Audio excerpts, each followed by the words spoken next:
technology in our daily lives.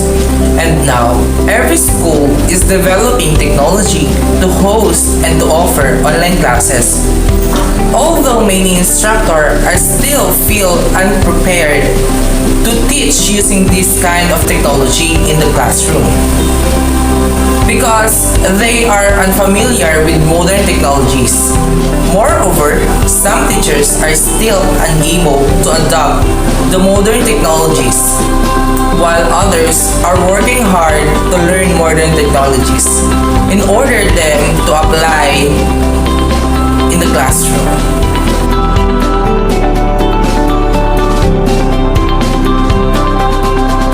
Good afternoon everyone, I'm Jessa Marie Estole and I'm here to present about technology for teaching. Educationists began exploring the use of technology that support models of teaching that emphasize learning with understanding and more active involvement. This exploration made a decision to use a technology to go beyond fact-based, memorization-oriented curricula to a curricula in which learning with understanding is emphasized was embraced. So, as an educator, you need to explore the use of technology so that it can support your teaching skills to your students, where you can give more or you can teach new knowledge to them even by using technology. You can convey to your students what you teach them and they should still understand the lessons you teach. You also need to connect with them and get their attention and interest when it comes to the lessons you teach to them so that they can achieve their learning goals. For example, me as an educator, learning new tools in technology, I had the opportunity to become an expert on not only using technology efficiently in presentational purposes, but also to develop my own activities which bring as much educational information as fun to my class. Technology will be a great asset as a motivational aid and a teaching tool to help students succeed. By using technology, students can become more engaged in instruction and achieve a more substantive learning experience. Based on the decision made through the use of technology, the teachings of the educators need to be based only on fact-based curriculum, which is designed to facilitate the acquisition of skills and knowledge that align with standards. That is what students need to learn. And now, let's proceed to roles of technology in achieving the goals of learning for understanding, which is technology provides support to the solution of meaningful problems. Finding answers to complex problems brought to the classroom is one important function of technology. Through technology, we will have the opportunity to seek or find answers to our problems. For example, this year of pandemic, technology helped us a lot, especially when it comes to our studies. We can still study because of technology, right? Some problems brought to the classroom can be simulated and created with graphics, video, and animation. Some problems brought to the classroom can be seen by the student, or student may engage in using graphics where the use of computers linked to display screens to generate and manipulate visual images. They may use through graphics and video or animations, so students may engage to do it or use it. With that, students may lose their interest in studying. Simulations or explanatory environment called microworlds allow students to carry out action and investigation right inside the classroom with the use of computers. Through microworlds, it allows students to have their own investigation. When it comes to the things they don't know much about, they can also do their own investigations where they are just inside the classroom, but they can still gather of various information with the use of computers. And with that, the knowledge of students may expand. So, thank you. That's all.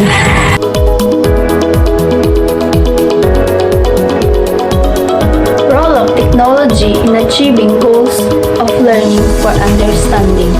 First is technology acts as cognitive support. The use of technology provides cognitive support to learners. Technology provides students with easy-to-access information, accelerated learning, and fun opportunities to practice what they learn.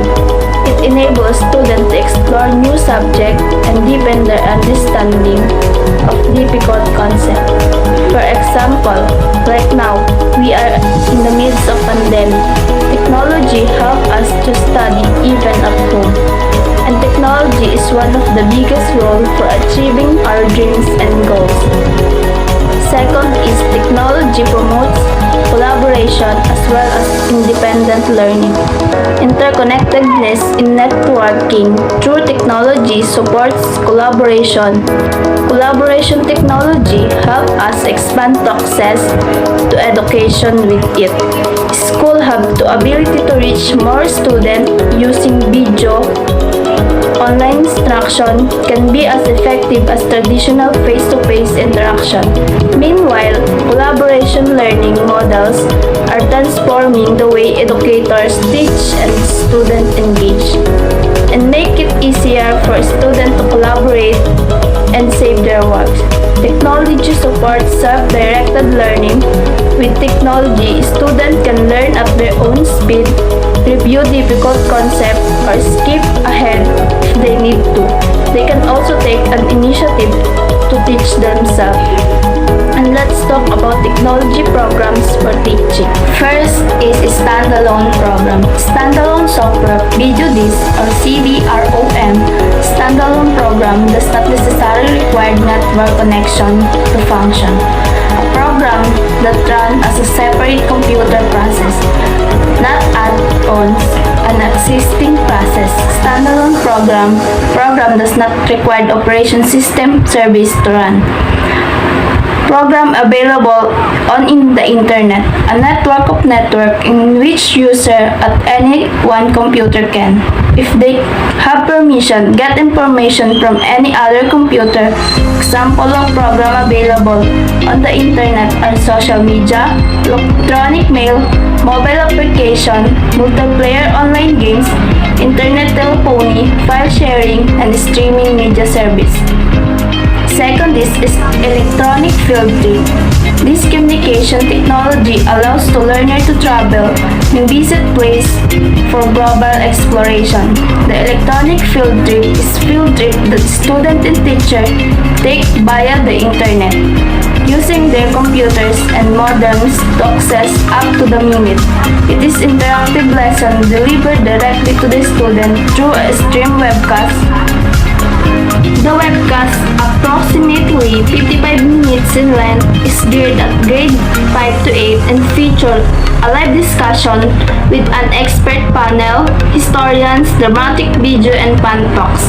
Example of this electronic field trip are virtual zoo tour or an online visit to the Great Wall of China. Third is virtual electronic field trip is a guided exploration through the World Wide Web that organizes a collaboration of pre-screened, thematically based web page into a structured online experience. And the last is information database. Print-based material available in electronic form, an organized collection of data is stored and accessed electronically.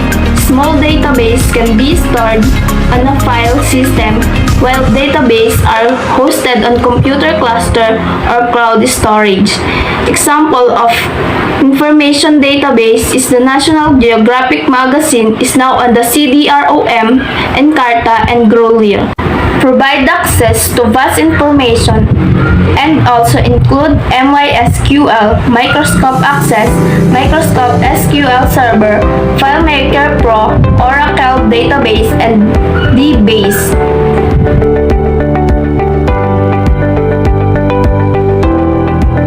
Hey everyone, I am Roland Ignacio, part of Group 3 presenters. So we are here to talk about opportunities for students as prospective teachers to product. So number 1, selection of their own topics to provide sense of ownership. Ownership to learning means that learning is motivated, engaged, and self-directed it means they can monitor their own progress and are able to reflect on their learning based on mastery of content. So number 2, conduct research plan the development of presentation of the product. So we have here 6 steps. Step 1, articulate the research problem and objectives. Step 2, development of overall research plan. So step 3, collect all data or information. Step 4, analyze the data or information. Step 5, present or decimate the findings. Step 6, use the findings to make the decision. Selections of multimedia presentation that gives only limited number of options. What is multimedia? You probably heard the term multimedia, but what does it actually mean in PowerPoint? In short, it's combining multiple types of media in your presentations. You can use combination of image, audio, video to make your PowerPoint. Every PowerPoint slide is a blank canvas waiting for your content, reinforce your speaking point, or guide the presentation. Multimedia brings variety to your slide and help visual learning understand your content better. 4. Opportunities for teaching grammar, writing, spelling within the context which is meaningful to the students. So the teachers, they are obligated to do this task for their students. Technology, operations, and concept. It has 2 parts, and the number 1 is demonstrate introductory knowledge, skills, and understanding of concept related to technology. So here, teachers should know about the technology that she or he will teach the students. And the second part is demonstrate continuous growth in technology, knowledge, and skill to keep abreast of current emerging technologies. So here, the teachers should know about the skills about using technologies to teach for their students. Technology education requirements for prospective teachers. So here, technology standards and performance indicators for teachers.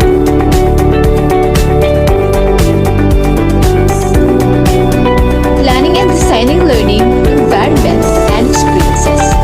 Teachers plan and design effective learning environments and experiences supported by technology. They should first is apply current research on teaching and learning with technology when planning the learning environment and experiences. So, teachers should plan effectively on how students will learn through application of the current way of teaching with the use of technology. Second, identify and locate technology resources and evaluate them for accuracy and suitability. So, what are those technology resources? For example, all educational apps on Google such as Google Classroom, Google Docs, Google Forms, Google Drive, Google Sheet, and etc.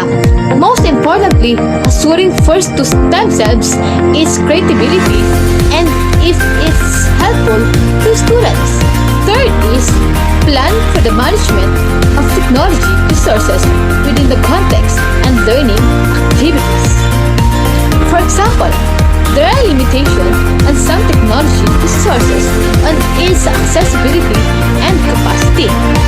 Beforehand, they should plan by doing a research and experiments to avoid problems.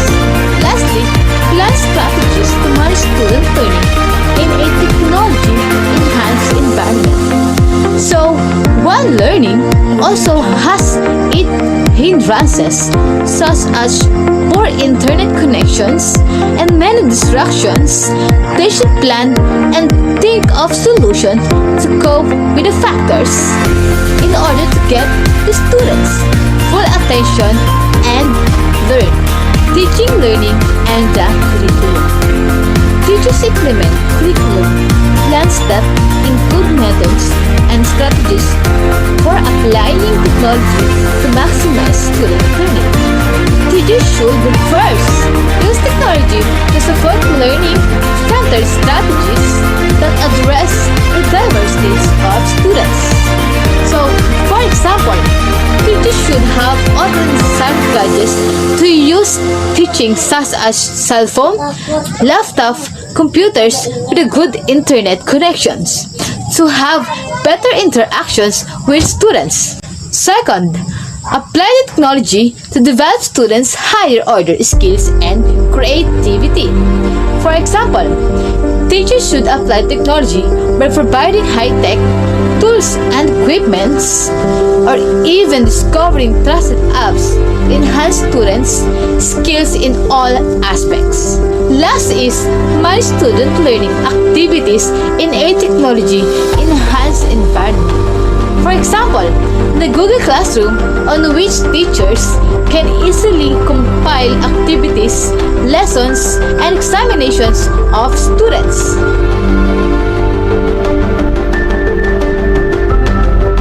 Good afternoon, sir. Good afternoon, classmate.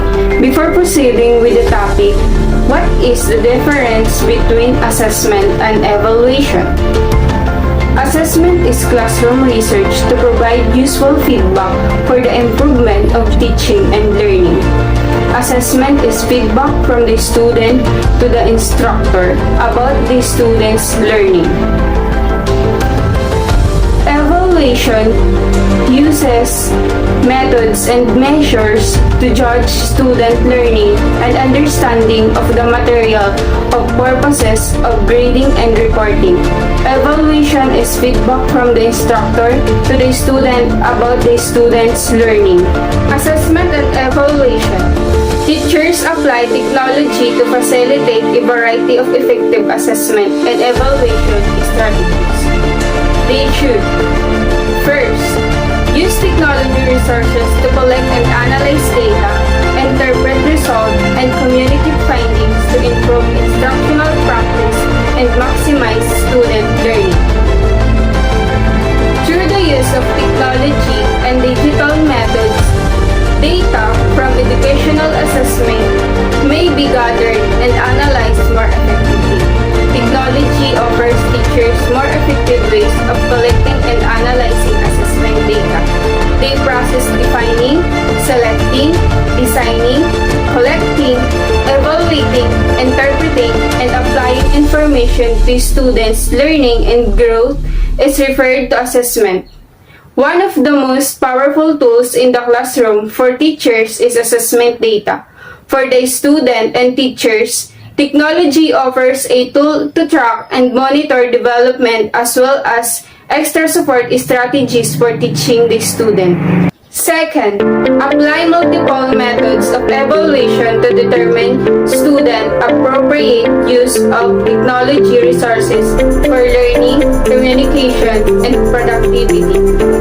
Making different evaluation forms that will determine the capability of a student to gain knowledge and improve their learnings and productive capacity while using the technology. By the help of these forms, one will know the extent of how does technology help students to gain and improve their knowledge. With the help of this technology and the use of technology and assessment is very effective since we are more modern to encourage students to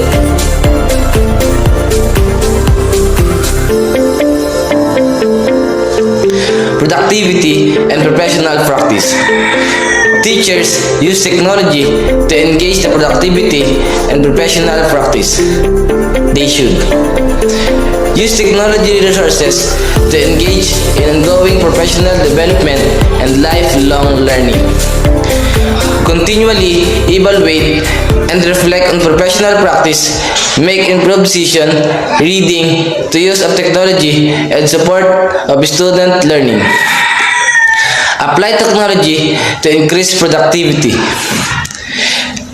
Use technology to communicate and collaborate with peers, parents, and the larger community in order to nurture student learning. Productivity and professional practice is the standards that allow educators to improve their productivity and professional teaching methods.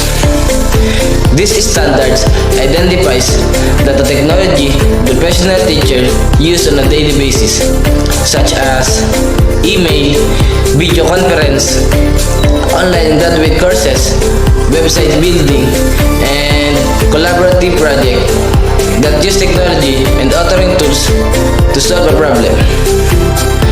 Digital portfolio is an excellent example of utilizing available technology to communicate with administrator, faculty, or peers.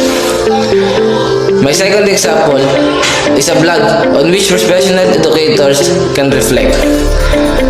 I've included a small blog that was designed for a student but could easily adapted for teachers. My third example is collaborative PowerPoint project designed to teach faculty how to use Microsoft Movie Maker. This PowerPoint presentation can be used for a variety of purposes. This PowerPoint can be used for a teacher in service as well as demonstration to a student prior to an assigned project with Movie Maker. A feedback survey is also included. My final example is Kita Tiny Regional High website, which is accessible to students, parents, to community, and faculty and staff.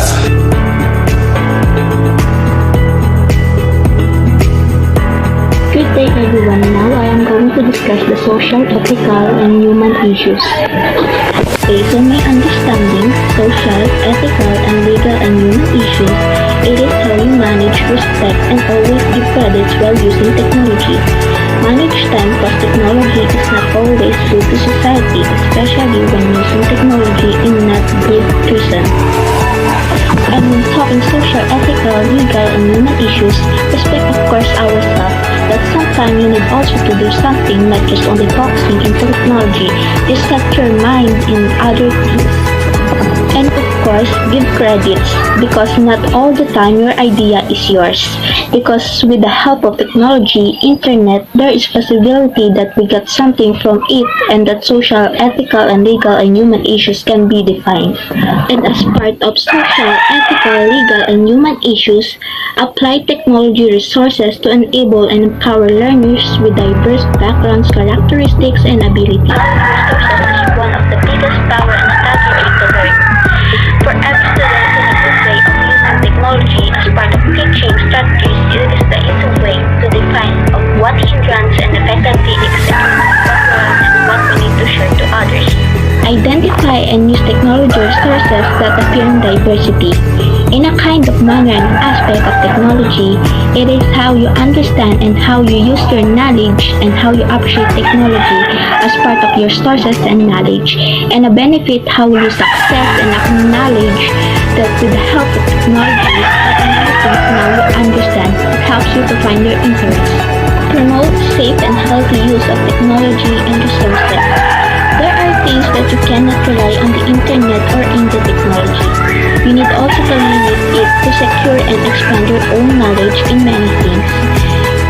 Just focus also how you learn by using your own ability, and technology can be used in good ways and not how you wreck and abuse it. That's how you respect in yourself and technology. Facilitate equitable access to technology resources for all students. Partnership is the best way to facilitate equitable access of technology to all students and provide structured guidance to the students with using technology. With that maintain the time by using it. It will also help them to understand what is the benefits that technology gives us.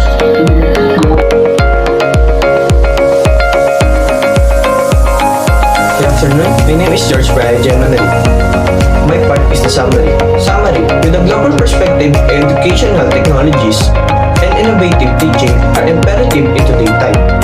The limited resources of available technology and its utilization for innovative teaching promise challenging experience for prospective teachers. This lesson can be sufficiently explore our possibilities to respond to the challenges.